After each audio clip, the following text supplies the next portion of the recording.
Imagine you're watching the latest viral TikTok trend. A young woman stares into her phone's camera, recording herself to the latest audio. Put a finger down if you've ever thought about choking someone next to you, just because you could, and they wouldn't expect it. The brown-haired teenager giggles and puts a finger down. Now, put a finger down if you're Leo, Sagittarius, Scorpio, or Cancer. By the way, if you are one of those signs, you're automatically a psycho. She laughs again, fluttering her long, dark eyelashes, before lowering another finger. The audio continues. Put a finger down if, when your parents are yelling at you, you stare directly into their eyes for long periods of time, just to intimidate them. She lowers another finger. Then comes the final prompt.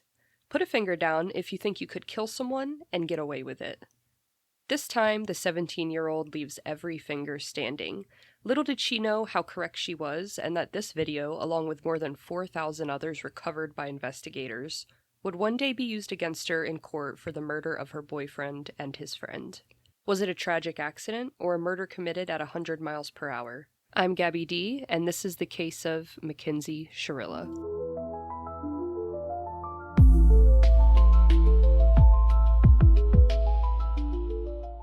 What's up, guys? Today we're diving into the case of Mackenzie Shirilla, and if somehow you haven't heard of this case, you're honestly probably one of the very, very few people. The story has absolutely exploded online. It's all over social media, covered by countless podcasts, and even Netflix recently released a documentary about it called The Crash. Now, before we get into everything, I want to give you an idea of just how much evidence exists in this case, because we'll be going over a lot. Guys, the FOIA request I went through was insane. I knew there would be a lot. I mean, there's a ton. She's very social online, a lot of evidence. I just didn't realize how much there would be. We're talking about 100,000 text messages, over 4,000 videos, roughly 5,000 photographs, more than 31,000 pages of text message records alone.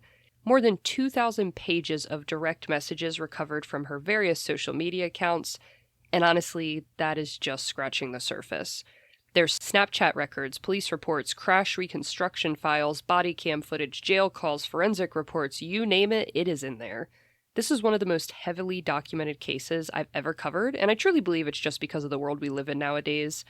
So my goal today isn't to overwhelm you with every single page. It's to take all that information, separate the facts from the rumors, and walk through what actually happened step by step.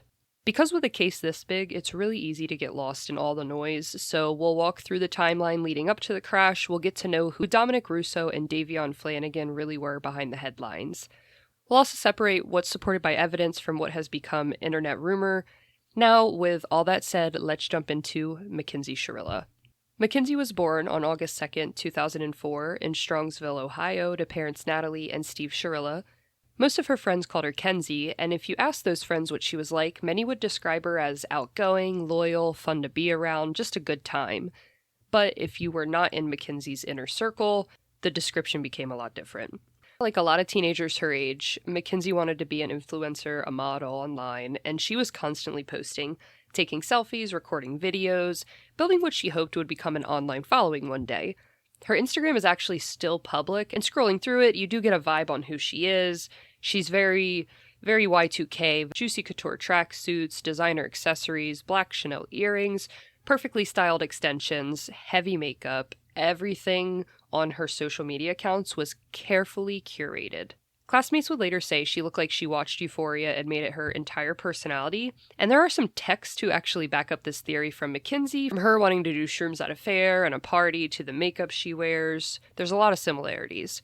The outfits definitely gave Maddie Perez vibes if you've watched the show, and personally, if that was my 16 or 17-year-old daughter, I probably would have said absolutely not, but I digress. This story's not about me. None of this has anything to do with whether she committed the crime, so let's continue. If you're wondering why I am stating all this, I am trying to paint a picture of who Mackenzie was before all of this happened, because as we go through this case, social media becomes a huge part of the investigation, and one thing that also comes up constantly online is her appearance. Another thing with her appearance that people can't seem to pass over is her weight, her size. She's a very petite, tiny girl. A lot of netizens are speculating that she may have some sort of eating disorder, and I want to be clear, that's never been confirmed, so I'm not going to present it as a fact. I only mention this because you're going to see it brought up over and over again if you start researching this case yourself. In 2022, at just 17 years old, Mackenzie graduated from Strongsville High School. On the outside, it looked like she had her entire life ahead of her. She had a boyfriend she was talking about marrying, friends, a growing social media presence, and what looked like the beginning of the life she'd always wanted. But behind the perfectly edited photos and curated outfits, things weren't nearly as perfect as they seemed. Now let's talk about Dominic Anthony Russo, or as everyone called him, Dom. Dominic was born on September 24th, 2001, to parents Frank and Christine Russo. He came from a huge family, and I mean huge. Brothers, sisters, aunts, uncles, grandparents. It seemed like someone was always hosting a cookout, birthday party, some type of family get-together. And family wasn't just important to Dom, it was everything. He had so many nieces and nephews at his young age, so he was already being called Uncle Dom, and by every account, he absolutely loved it. Physically, Dom was easy to recognize. He's very tall, with these long, dark curls that almost reach his chin, and I mean, some of the pictures, these are like top-tier curls. And besides his hair, he always has this relaxed smile on his face. He just looks like someone you'd enjoy being around. Dom gives me this very, chill guy vibes, and that's exactly how friends and family described him. Someone who'd do anything for the people he loved, and at just 20 years old, Dom was already making good money for himself. He was into stocks and cryptocurrency. Now, I'll be honest, I personally don't understand half of the cryptocurrency world, but apparently Dom did, and he was doing very well at it. He was also getting ready to open an LLC to sell vape products and eventually wanted to start his own clothing brand. So this young man had ambition. He wasn't just talking about his future, he was actively building it. Like Mackenzie, Dom also enjoyed the nicer things in life. He was a huge sneakerhead. Collecting shoes was one of his biggest hobbies. He also liked designer clothes, nice accessories. If it looked good, chances are Dom appreciated it. But unlike the image you often see online, the people who knew Dom rarely talked about his money. They talked about his family, his loyalty, his kindness, and how excited he was for everything he still had left to accomplish. But sadly, he would never get that chance. The two would first meet when Mackenzie was a freshman in high school. Dominic was a junior, making him just under 3 years older than her. I think it was around 2 years and 10 months to be exact. And yes, the age difference has become one of the biggest debates on social media. I've seen people try to claim Dom's 5 years older, 6 years older, just to paint him out as this creepy older guy dating a younger woman, and that just simply isn't true. They started dating when they were both teenagers, both in high school. He's 2 grades above her. So while there is a tiny age gap, it wasn't nearly as dramatic as netizens online are making it out to be. And of course, when they first got together, Mackenzie's friend gave her the typical advice, he's older, be careful, he's got more experience. The kind of things friends always say. What started as innocent teenage flirting quickly turned into a serious relationship, and by the time Mackenzie graduated from Strongsville High School, the two had actually been together for about 4 years. And not only were they still dating after all this time, they were actually already living together. And this is where a lot of people also started raising eyebrows because a 17-year-old living with her 20-year-old boyfriend sparked a lot of discussion online. Personally, I think Mackenzie's parents were extremely lenient. We'll obviously talk about more of them later because you cannot discuss this case without discussing them. And trust me, it's going to become very important. So Dominic, he had his own place, and they actually lived right next door to Dominic's mom's house. A couple of Dom's brothers lived in the house too, and considering how close the Russo family was, I actually think it sounds pretty nice. You've got your mom next door, your brother's close by, he was always over for dinner, family's always around. Inside Dom and Mackenzie's home, life looked pretty normal. They cooked together, had friends over, hosted little get-togethers. Mackenzie was really into healthy eating, like organic foods, fresh meals. She posted pictures of almost everything she made, and this became part of the lifestyle that she portrayed online. Dom, on the other hand, he liked to spoil her. He'd get her designer clothes, Chanel earrings, Dior bags, nice shoes. If Mackenzie wanted something nice, Dom usually found a way to get it for her. And in the Netflix documentary, Mackenzie's parents even said Dom wasn't hurting financially, Mackenzie liked nice things, Dom could afford nice things, so in their eyes, it worked for her. Since we have discussed Dominic's background, where he gets his money from, we have to step in the direction of what Mackenzie's father claims. He claims that Dominic was selling drugs, which is something Dominic's family has strongly denied. And as you'll see throughout this case, the Shirillas and the Russos tell very different versions of the same story. So when it comes to claims like that, I think it's important to hear both sides, of course, and let the evidence speak for itself. But when it comes to allegations that Dom was selling drugs, I also thought it was just a very strange thing to focus on. Whether he was or wasn't honestly has very little to do with why 2 young men ended up dead, but okay. Now, this claim does become important later. We'll come back to it after the crash. I just wanted to touch base. Either way, on the outside, Mackenzie and Dominic, they were considered soulmates, and a few of her friends actually referred to them as such. They talked about getting married, they talked about a future together, but behind closed doors, their relationship was falling apart. The evidence recovered from Mackenzie's phone, Dominic's phone, witness interviews, videos, voice messages, and text conversations paint a very different picture than what appeared on social media. The relationship was incredibly toxic. Arguments were constant. Mackenzie frequently threatened to leave Dominic every other day, if not every. There were recordings of her yelling at him, videos where she demanded he open the front door or she'd leave for good, text messages filled with threats, manipulation. There were even allegations that some of those arguments became physical. If you've never looked into this case before, I definitely encourage you to. Look at the recordings, look at the text messages, voicemails. They're all out there. It's easily accessible. You don't even have to put any requests in, honestly. One issue that kept resurfacing was Dominic cheating early in their relationship. Based on the court records and recovered messages, it appears he had been unfaithful with one of Mackenzie's friends when they were much younger. But this was when they first got together. Mackenzie was also talking to other guys too, and this happened nearly 4 years earlier. So honestly, if you're going to choose to forgive someone for something like this, you gotta get over it. You have to work through it or walk away. Otherwise, that resentment just keeps poisoning the relationship, and from everything I've read, that's exactly what happened here. Mackenzie never seemed able to fully let it go. Her lack of trust continued to create more and more problems between them.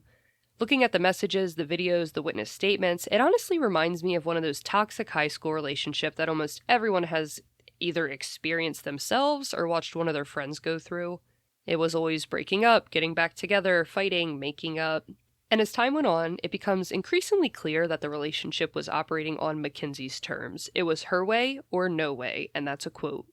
According to Dominic's family, shortly before his death, he finally confided in them that this time was different. He wasn't planning on getting back together. He wanted to end the relationship for good. He wanted to move on with his life. Now, before we go any further, we have to talk about someone who, in my opinion, doesn't get nearly enough attention in this case, because whenever people discuss Mackenzie, the conversation almost always revolves around her and Dominic.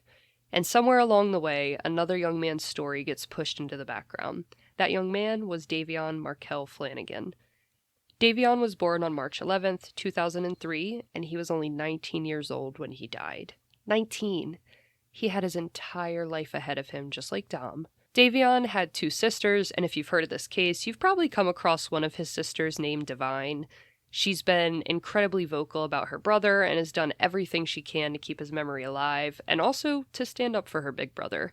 I'm going to link some of her social medias in the show notes if you'd like to follow her. I'll also link Dom's sister Christine in the show notes. She has a ton of videos as well. She also has her own podcast now, but I'll put all this below in case you want to check either of them out.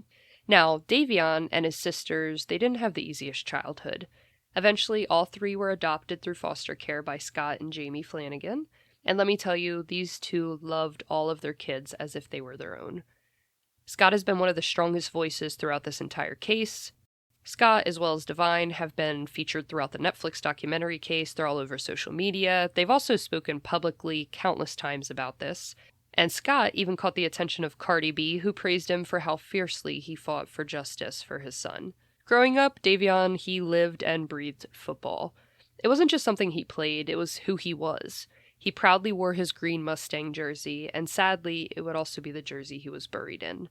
Coaches and people around him genuinely believed he had a future in the sport. He seemed like a top-tier player, but during his senior year, only 4 games into the season, everything changed. He tore both his ACL and UCL, and just like that, his football career was over, along with many of the college opportunities he'd worked so hard for.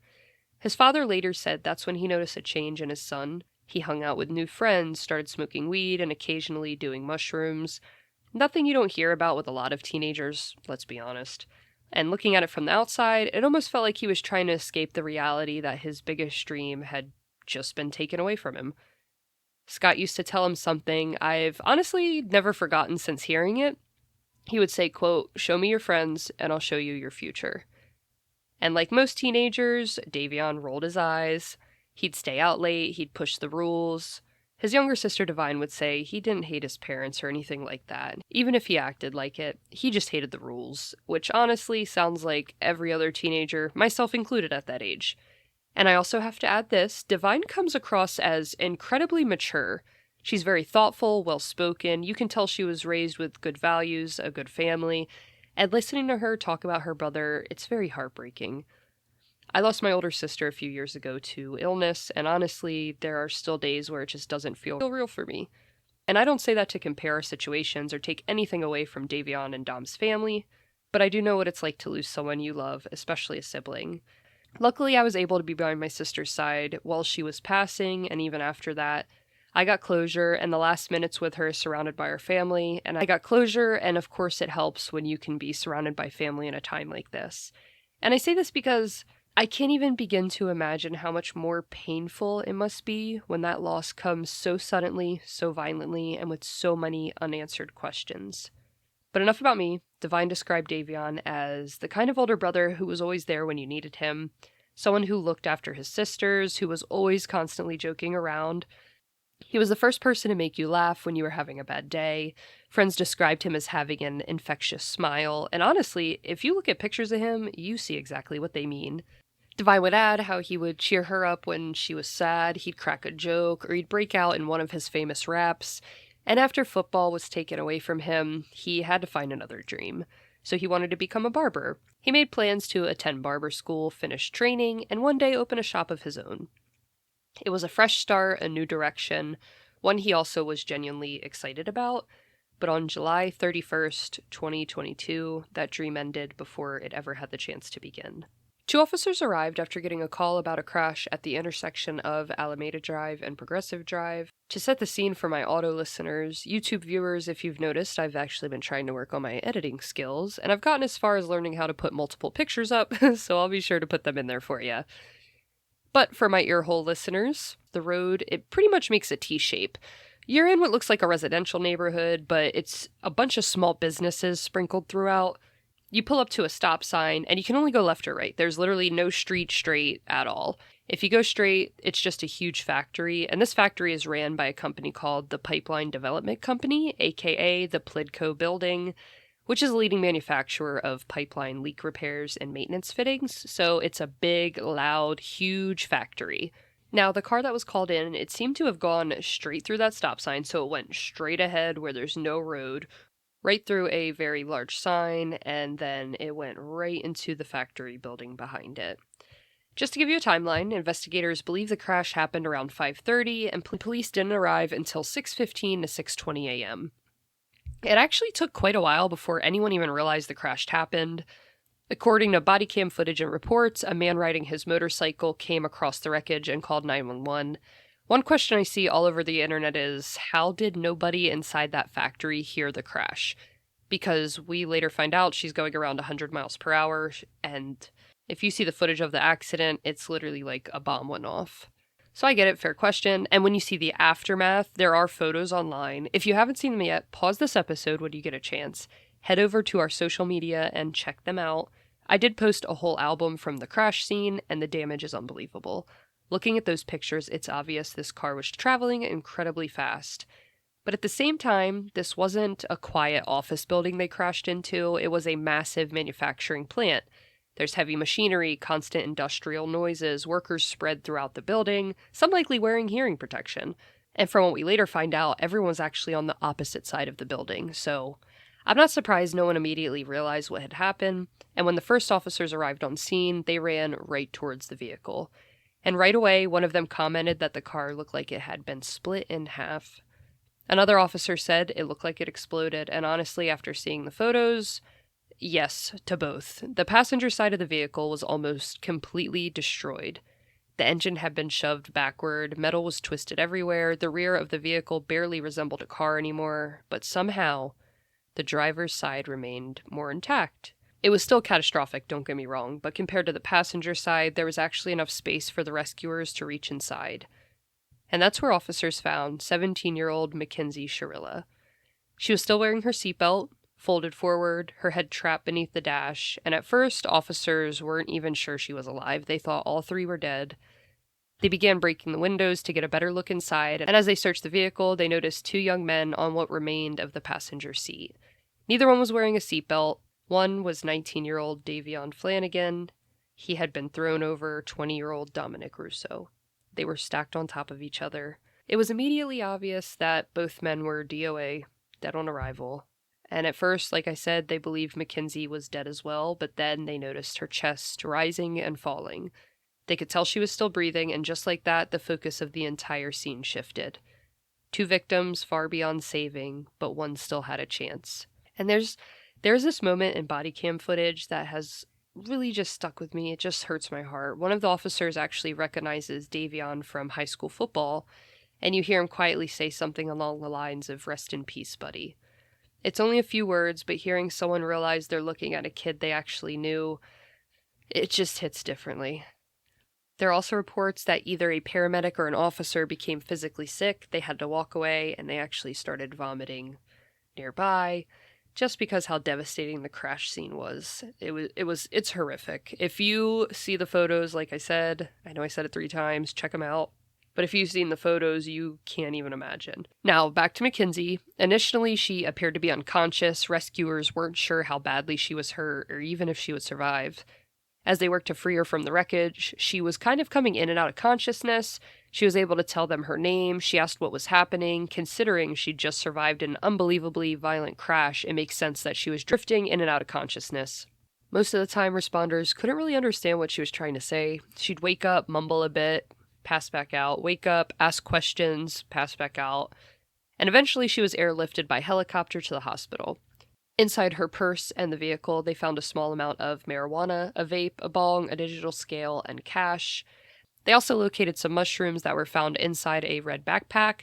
More of the shrooms were actually found on Mackenzie herself during the medical search before she was flown to the hospital. The amount was around 8 grams, and this is where one of the biggest points of contention in this entire case begins. Of course, Mackenzie's family suggests that the shrooms belonged to Dominic and pointed it to their belief that he sold drugs. Dominic's family has strongly denied those claims. The problem I have with blaming Dominic is this. Investigators recovered thousands of videos, photos, all the evidence I stated earlier from Mackenzie's own phone. These records showed Mackenzie regularly not only smoking marijuana, but they showed her regularly using shrooms. They showed her talking about shrooms, doing shrooms. You've probably seen the video of her with her eyes like bulged out and the audio playing saying, "I'm not even that cool, I just take a ton of drugs and can't die," or something along those lines. So all this shows her behavior long before the crash ever happened, and that behavior involved her using drugs. I also want to point out her dad on the crash said that he let his child, because she's a child, smoke weed. He didn't care. If she was to do any drug, it should be that one. Those are the words from his mouth. Now, if you know me personally, you know my view on weed. It's 2026. It's becoming more and more legal, especially in the state I reside in. Everyone smokes. However, I don't believe you should ever let your child smoke. Their frontal lobe isn't even developed, and adding drugs to the mix is just as bad as alcohol, especially at her young age. Even if Dominic dealt drugs or never did, it doesn't matter in this case, and the evidence clearly shows drug use wasn't something completely foreign to Mackenzie, and her parents know this. So the evidence clearly shows drug use wasn't something foreign to Mackenzie, and her parents, they know this. They know this. And on top of all this, her parents, they follow her on her social media accounts. Her mom actively is replying to her comments on some of her photos, so they know what their daughter's doing. At this point, it's already part of her own documented behavior. I do believe trying to pin the mushrooms and weed entirely on Dom misses the bigger picture, and even more important, I don't think it's fair to place blame on someone who isn't even here to defend himself. And honestly, compared to the allegations that eventually followed in this case involving, 2 fucking murder charges, a possession charge was the least of her problems. I just hate when people victim blame and they can't defend themselves or say anything. It honestly just pisses me off, but let's move on. As investigators began piecing together the final hours before the crash, they learned the 3 had spent the night with some friends. You'll hear a lot of people online call it a graduation party, but that's not entirely accurate. There was actually 2 separate hangouts. Earlier in the evening, Mackenzie, Dom, and Davion actually attended a graduation party. Later, they left and met up with a smaller group of friends at someone's house, where they stayed into the very early morning hours. And according to Mackenzie's best friend at the time, Rosie, there were only about 5 or 6 of them there. Everyone was just hanging out. They were smoking weed, relaxing. The boys were watching some shark documentary on TV in one room. The girls were watching something else and coloring in another. Honestly, it sounds like a pretty typical teenage night. Now, Rosie would say and do a lot of things that contradict herself. Despite being one of Mackenzie's closest friends, she refused to speak with investigators after the crash. She does claim she believes this was turning more into like a drug case than a murder case. She didn't publicly discuss the case until Netflix interviewed her for the movie The Crash. And Rosie, much like Mackenzie, wanted to become an influencer. She was actually the bigger creator of the two. She posted constantly, just like Mackenzie, and after the documentary aired, people online began criticizing her involvement. Her follower count reportedly dropped significantly, and according to Mackenzie's later prison phone calls, the friendship between the two may not have survived either. Some people online believe Rosie changed her opinion about Mackenzie after all of the feedback she got after the documentary. Others think she simply didn't want to continue defending someone convicted of murder. But at the end of the day, none of us know exactly what Rosie believes except Rosie herself. Now, if you want to look more into Rosie, her boyfriend Bubba, who's also in the Crash documentary, what kind of happened there, because they do claim a lot of things got misconstrued, I highly suggest you check out Rotten Mango. If you know Stephanie Sue, you know. The girl is known for her deep dives, her, 1 hour plus videos. She actually reached out to Rosie, and she had a list of questions that netizens online want to know, and Rosie did answer all of them, I believe, if not most. So go check her out. She'll kind of give you her opinion. She'll kind of give you her outlook on things. A lot of things do seem misconstrued by the Netflix documentary, but again, it's Rosie's word versus a documentary, so grain of salt. Now, what everyone did know was that Strongsville wasn't a community used to violent crime. This was the kind of town where people knew each other. So when a tragic car accident slowly transformed into a homicide investigation, it completely shocked the community. Now, how did investigators go from treating this as a crash to believing it may have been an intentional double murder? Well, the clues started almost immediately. The very first clue, there were absolutely no skid marks, no indication that the driver had ever attempted to stop. Naturally, investigators started asking the same questions everyone else was. Was Mackenzie drunk? Was she high? Did she fall asleep? Some sort of medical emergency, maybe?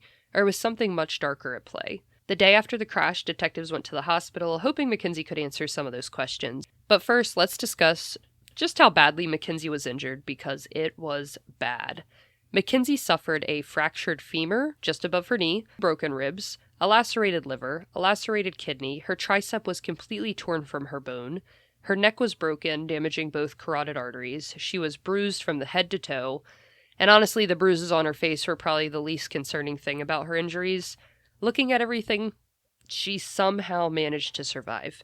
It really is remarkable that Mackenzie Shirilla lived through the crash at all. Some call it luck, some call it divine intervention, but either way, she survived. And because she survived, investigators now had one person who could tell them exactly what happened in that car. The problem? She claimed she didn't remember a thing. Detectives eventually went to the hospital, hoping Mackenzie could finally tell them what had happened inside the car. And they entered the room, they began asking her questions, and Mackenzie's mother, Natalie, quickly stepped in. She told investigators they wouldn't be answering questions without an attorney present, and honestly, it's her right. She's allowed to do that. Detectives respected that decision. They stopped the interview immediately, but before leaving, they did ask if they could look at Mackenzie's phone.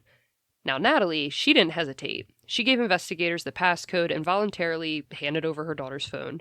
At that point, she apparently didn't believe there was anything that would hurt her daughter and her phone. But then a few days passed, and throughout that time, Mackenzie repeatedly asked to see Dominic. She kept saying she wanted to see him. They didn't tell her at first that him and Davion were dead. And her parents realized they couldn't avoid the conversation any longer. They had to tell their 17-year-old daughter that Dominic and Davion had both died in the crash. According to her parents, Mackenzie let out a gut-wrenching scream. She refused to believe them. She begged her mom to go check again to make sure they were telling the truth, and Natalie responded by telling her, if he was alive, he would be in this room with you. And once again, Mackenzie completely broke down. After giving her some time to calm herself, detectives returned, and this time her parents were still in the room. They just wanted to know one thing. What happened? And this is where the story begins. She told investigators she remembered leaving her friend's house. She remembered turning onto the road, and then she remembers nothing. She claimed she had absolutely no memory of what happened after that. Meanwhile, 2 other families were receiving the worst phone call imaginable. When Dominic and Davion's parents learned their sons had died, their world stopped. I remember seeing the body cam footage years ago, long before I covered the case, long before I honestly knew much about it, and at the time, I didn't even know who these people were.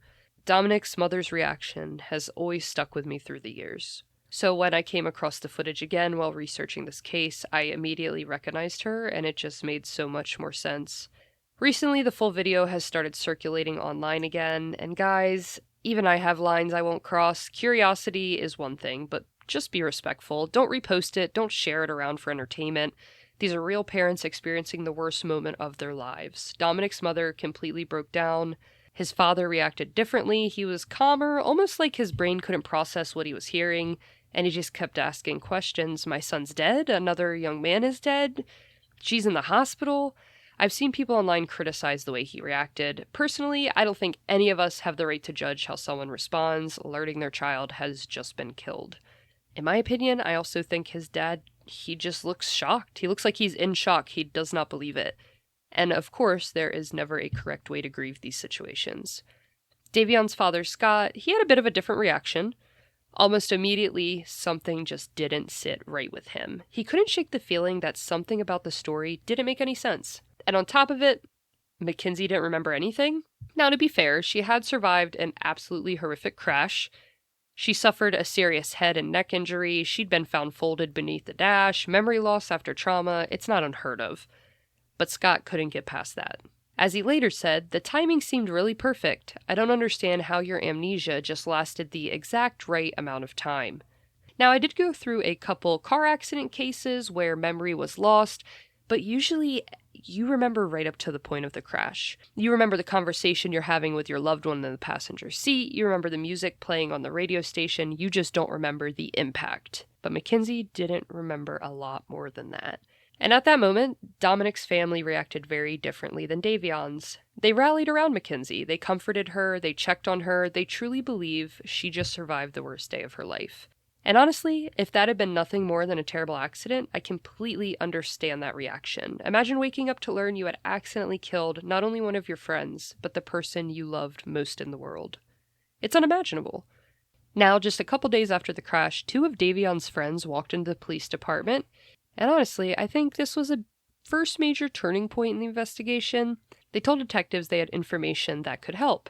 One of the young men had the Life 360 app installed on his phone, and him and Davion shared each other's locations. If you've never used it, it's basically a GPS tracking on steroids. It doesn't just show you where someone is, like Find My iPhone does. It records where they've been, the exact time they traveled, their route, their stops, even their speed limit.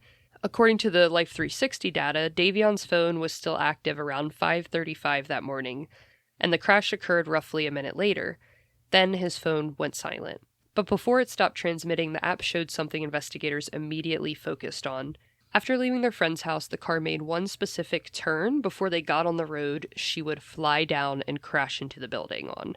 Now, just remember this turn, because it does become incredibly important later.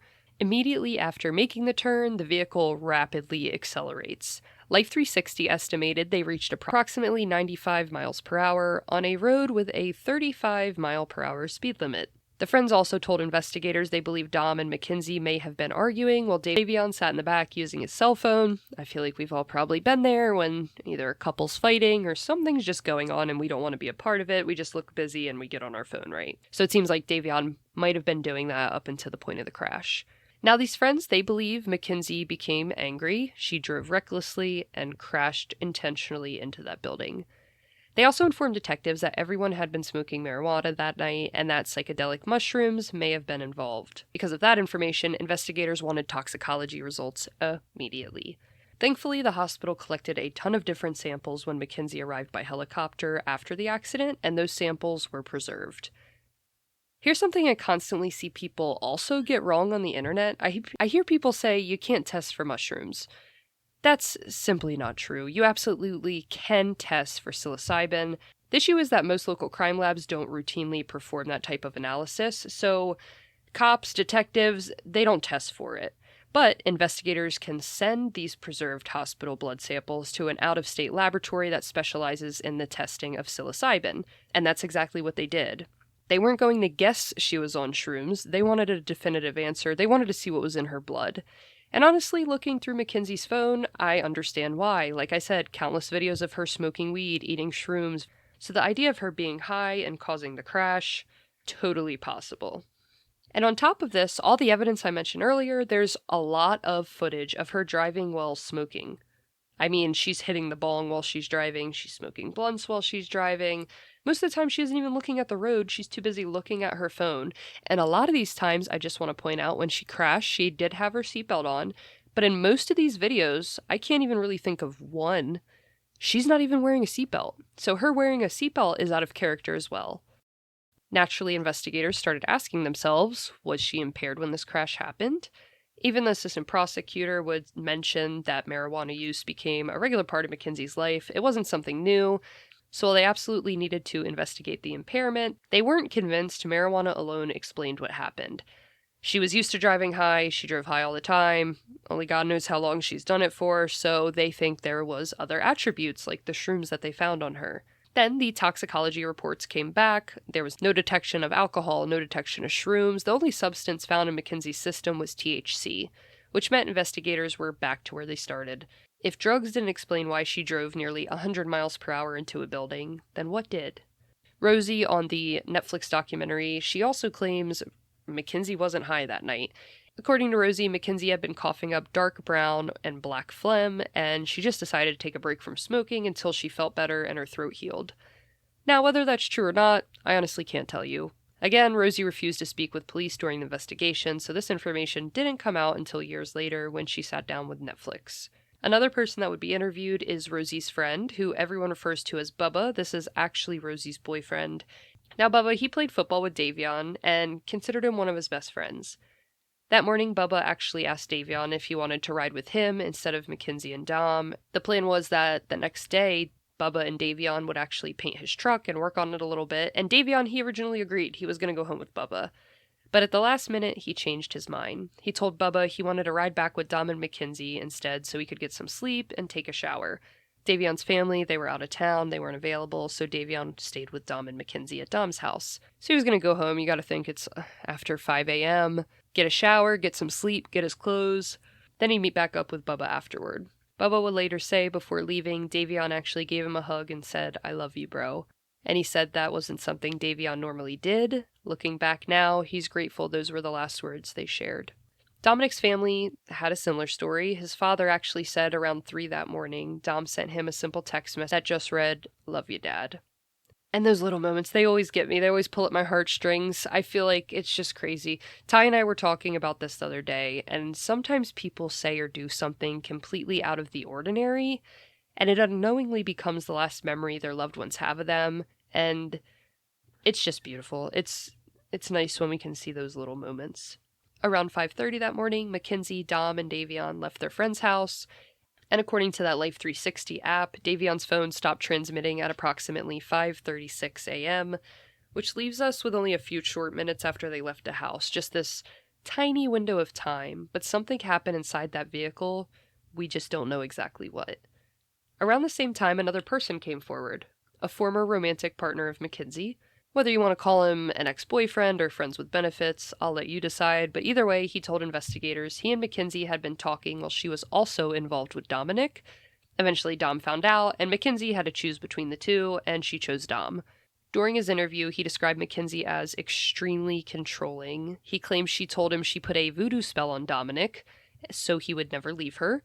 He even alleged that she had a voodoo doll of Dom. Obviously, investigators had no way to verify these specific claims, but he also described witnessing the way she spoke to Dominic in public. They went to a store together, and there was a point where she told Dominic to just shut the fuck up or buy her something. This, combined with recovered text messages and all the other evidence, it just painted a picture of a relationship that was becoming increasingly toxic. So between the Life 360 data, Mackenzie's claim that she remembered nothing, the witness statements, and the growing concerns about the relationship, detectives realized they could no longer treat this as another traffic fatality. They needed help building what would quickly become a much bigger case. That's when they contacted the assistant prosecutor, Tim, and in my opinion, he played a huge role in putting the pieces of the puzzle together. Tim states he's handled well over 1,000 cases during his career, yet he has said this investigation became one of the most significant cases he has ever worked on. And honestly, I completely understand why. This case has absolutely exploded over the last few years. And thank God, right away, Tim knew finding the truth meant figuring out two things. First, what caused the crash? And second, who was Mackenzie Shirilla when the cameras weren't rolling? While prosecutors began digging into Mackenzie's life, investigators turned their attention to the crash itself. That's where Trooper Elliot Rawson of the Ohio State Highway Patrol came in. Rawson specializes in crash reconstruction. His job is to take surveillance footage, scene evidence, vehicle data, physical evidence, whatever information he can get, and recreate exactly what happened. As he reviewed surveillance footage, one thing immediately stood out. Mackenzie wasn't driving erratically beforehand. In fact, her driving appeared almost textbook perfect. You remember that turn I told you to remember before she got on the road that she ended up speeding up and causing the crash on? She made a perfectly normal right-hand turn onto that very same road. She had her blinker on, it was a green light, so she didn't come to a complete stop, but it was very controlled. And then out of nowhere, the car exploded with speed. After reviewing multiple surveillance videos, including footage submitted by nearby businesses and residents in the area, Trooper Rawson estimated Mackenzie's Toyota reached approximately 97.8 miles per hour through a residential area with a 35 mile per hour speed limit. So she's going almost 100 miles per hour before slamming into the south side of the Plitco building. The first time I watched the surveillance footage, honestly, my jaw dropped. The police released a tremendous amount of evidence in this case, and the surveillance footage, body cameras, blood reports, everything, the surveillance video is probably what stuck with me the most. The scariest part isn't even seeing the car, it's hearing it. You hear the engine screaming long before you even see the vehicle come into view. It's still dark outside because it's so early in the morning, and the very first thing I noticed, no brake lights. Not once. They don't light up at all. No visible attempts to slow down, just straight into the building. And watching it, all I could think about were Dominic and Davion. Those last few seconds must have just been absolutely terrifying. Looking over the crash scene photographs, the prosecutor, Tim, noticed something else. There was a white Prada slipper, which appeared to be wedged against the driver's floorboard near the accelerator. And rather than guessing what it meant, he actually brought in a forensic automotive expert to completely examine the vehicle. And while that investigation was underway, both families desperately waited for answers. I think at this point, the Russos, Dominic's family, they were kind of, the wheels are rolling, They visited the crash scene, and Dominic's father, he just couldn't understand how someone simply drives straight into a building. He looked around, he noticed no skid marks, and he asked the same questions everyone else was. Was she asleep, drunk, high? What happened? Investigators kept both families updated throughout the investigation, but of course it takes a while. Just to get toxicology, it's not like TV shows. You don't just get it rushed because it's a homicide. So weeks passed, and waiting became its own kind of torture. Davion's father later said he felt investigators were keeping a lot close to the vest, and he understood why.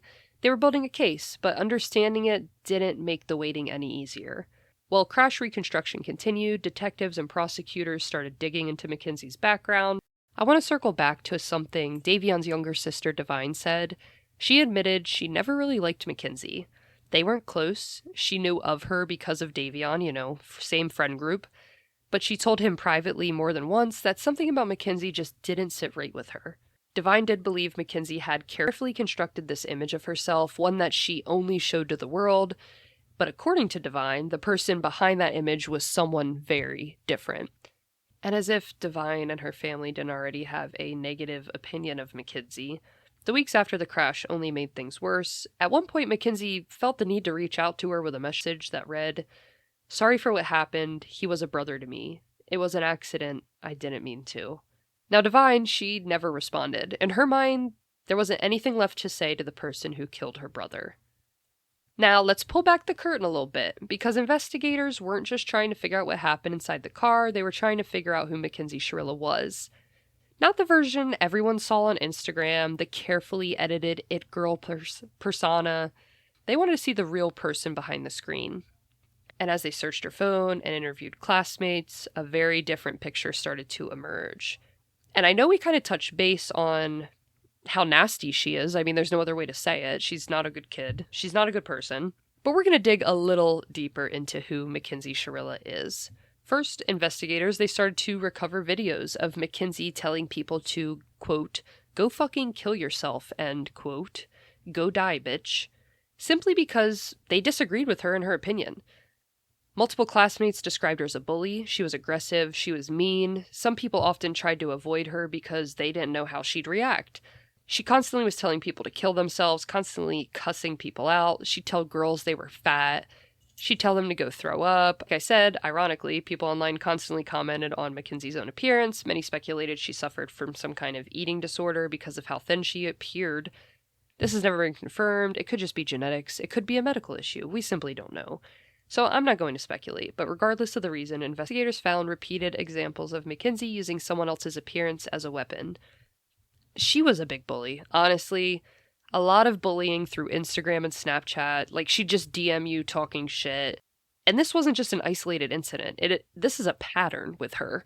She even has school records painting a similar picture. She had multiple disciplinary incidents involving teachers and other students. In one incident, she called a teacher a, quote, fucking bitch, and verbally berated her to the point that the teacher requested Mackenzie be permanently removed from her classroom. A lot of her classmates would say anywhere she went, she had girls that followed. If she went into the bathroom, she'd have 5 or 10 girls there with her. She loved being the center of attention. She loved playing I'm big and bad. She just was a mean bully. And looking at everything together, the recovered messages, the videos, the school records, investigators began asking themselves an important question. Was this simply an immature teenager? Or were they looking at a much deeper pattern of anger, control, and aggression? And as they kept digging, the evidence only became more concerning. One story involving Mackenzie's parents really stood out to me.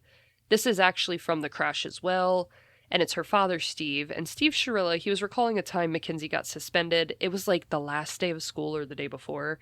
He basically had to go leave work early and pick her up. This is something he constantly had to do, apparently. She's constantly getting suspended, kicked out of school, kicked out of classes for cussing out teachers, bullying teachers and students. It's ridiculous. So he had to leave work, go pick her up, and when he arrived, he found her crying in the school office. He said he looked at her and asked her one question, "Did you do it?" And Mackenzie answered, "No." Steve's response was, quote, "Good enough for me. Let's go." And they walked out. He would add that he knows when his daughter is lying. And looking at moments like that, I can totally see why they were repetitive. She had no consequences for her behavior at all. And prosecutors, they saw this as well. They believe Mackenzie rarely faced meaningful consequences for her behavior. And Assistant Prosecutor Tim repeatedly said he believed Mackenzie had been enabled throughout her life. You could see when she got into trouble, excuses were made, consequences were softened, and she was allowed to move on without really being held accountable for anything she ever did. Mackenzie's mother shared a similar perspective. She said Mackenzie, she wasn't a bad kid, she just had a bad mouth on her. And I'm sorry, but if you give any child an inch, they're going to take a mile. So her parents enabled her, they allowed her to act this way, they allowed her to treat not only her peers but other adults this way, they allowed her to do drugs underage. It's honestly not a surprise that Mackenzie turned out how she did. Now, as they're digging into her past and seeing what a nasty teenager Mackenzie is, forensic investigation into the Toyota continued. Experts found absolutely no evidence of mechanical failure. Steering didn't fail, brakes didn't fail, the vehicle also didn't malfunction in any way at all.